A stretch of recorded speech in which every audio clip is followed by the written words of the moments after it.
Gentlemen, I want to make an appeal that we should put protocol aside when we are speaking. We just recognize the Honourable Minister and the donor and then go to our speech or statement, because the Director of Program has done comprehensive recognition and introduction. I would not want us to keep repeating ourselves, because this ceremony, we members of the council met yesterday and decided that it should not last more than 1 hour. So therefore, I welcome the Honourable Minister of Finance and Coordinating Minister for the Economy, Mr. Wale Edun, who was a member of the NIJ and was involved in what we are commissioning today. His connection to the Methodist Church with Baba Ijebu was very, very vital to where we are today. I want to thank him. And of course, many of the old boys.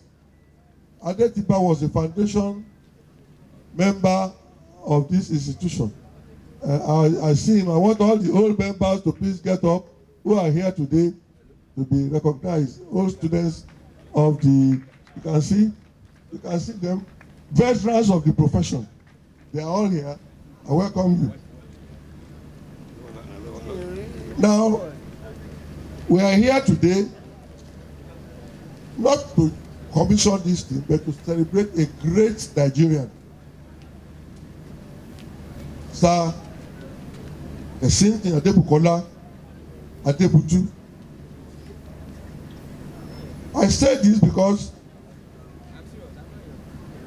the day he did his coronation as the Odole Oodua of the source, which is the Odole of the Yoruba nation, he told me, he said, well, Akiragu, this is the ultimate honor, and that he will from there on not accept any other honor again, that he will be demeaning the title of Odole. As we all know, Papa Obafemi Awolowo was the one that held Odole Oodua for years until he died. Not long after, Samamuka, Ismail Isa, members of the council, drafted me to come back and be chairman of the council of this. I was chairman 34 years ago. And then to be drafted again to come and reform the NIJ was, and I couldn't say no to, I mean, when Amuka says something, as our leader in the profession, you don't say no to him. But we say, you this foolish boy, I feel born you. And I keep telling him that your tongue is toxic. How can you feel born me? I'm 85, you are 89 years, 4 years older. At that time, they were still, your mother was still nursing your small thing for you. Now, I became member of the council, and I was reminded that Baba Ijebu had been given the honor of being a fellow of this institution. How do I now go back to Baba Ijebu, who had told me about a year or so before then, that he was not going to take any title again? Of course, I had to approach him. We discussed it. And he reminded me what he told me when he took the Odole. And I said, yes. But that with your extensive connections and reputation, you should have a newspaper. But I said, well, you are now over 85. Starting a newspaper now will be too late. But that you must now be involved in the media. And he told me that because of his respect for the Nigerian media, he will accept, against the decision that he had decided not to accept any fellowship of anything or any chief title anymore. And it's because of respect for us in the media and respect for me that he agreed to accept the fellowship of the Nigerian Institute of Journalism. I want to thank you, Baba Ijebu, for varying that your order and instruction that you decided upon. And we did the ceremony at Muson Center. Usually, fellowship is not awarded for any price. No. You are recognized for your contribution to society. And Baba Ijebu was the first fellow of the Nigerian Institute of Journalism to be recognized by International Press Institute.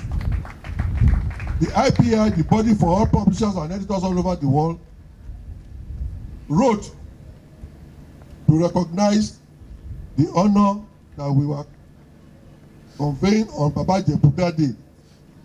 Sam Amuka and I are all fellows of this institute. IPI didn't send us a letter, didn't recognize us.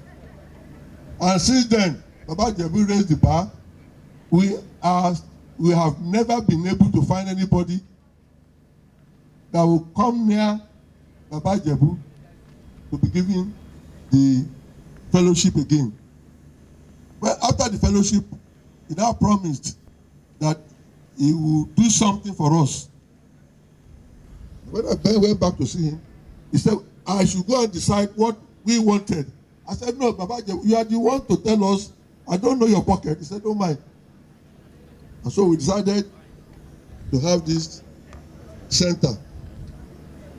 And unfortunately, the 2023 election started from 2021. And as usual, Baba Ijebu is somebody that we politicians harass. Whenever we want to have election, we harass hell out of him. Left, right, and center. He knows where he belongs to. But he is so generous that every party that comes to him, he will give a donation. I can tell you that even Obi was taken to him by somebody who could not say no to. I won't name the name. I don't want to embarrass Baba Ijebu. Obi was taken to Baba Ijebu by somebody that, if you want me to say it, Baba Sojo. You know, Baba Ijebu and I are so close. He said, Obasanjo, I cannot say no to Obasanjo because again he's very close to Obasanjo. And Obasanjo took Obi to him. Well, of course, in his own generosity way, he gave. But he knew where he is. And today is the father of the president of Nigeria, Asiwaju Bola Ahmed Tinubu. Now, I'm happy that he had decided to honor the media because Baba Ijebu is in everywhere. You all recall that advert for this corner. I can't hear you. For this corner, for that corner, for this corner, Baba Ijebu is everywhere. The church, the mosque, is the pillar of Methodist mission in Nigeria and worldwide. Is the pillar of virtually all institutions, all the clubs in Nigeria. He has donated, including the College of Medicine. He's a fellow of the College of Medicine. I don't know any institution or any area that he has not touched. He's somebody with his own money, and he does this thing quietly. He doesn't make any noise about it, and his style is something we should learn. When we decided on this thing, and the bill of quality was done, and Wale Edu was involved. Each time I would say, Wale, go and... So I was asking Baba Ijebu, I said, what's the relationship with Wale? And he said, Methodism, that they are both Methodists. Wadi is the lamb. And Wale, I want to thank you. So for years, we couldn't start this project. And members of the council were getting worried.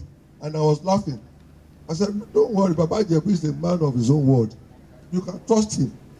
So the day we went to pay condolence when he lost the wife, Lady Caroline, I said, Baba Ijebu, I know that this is not the time that we can take any money from you because we politicians are on you. Until after 2023 election, we are not going to. He then told us that he is under pressure funds.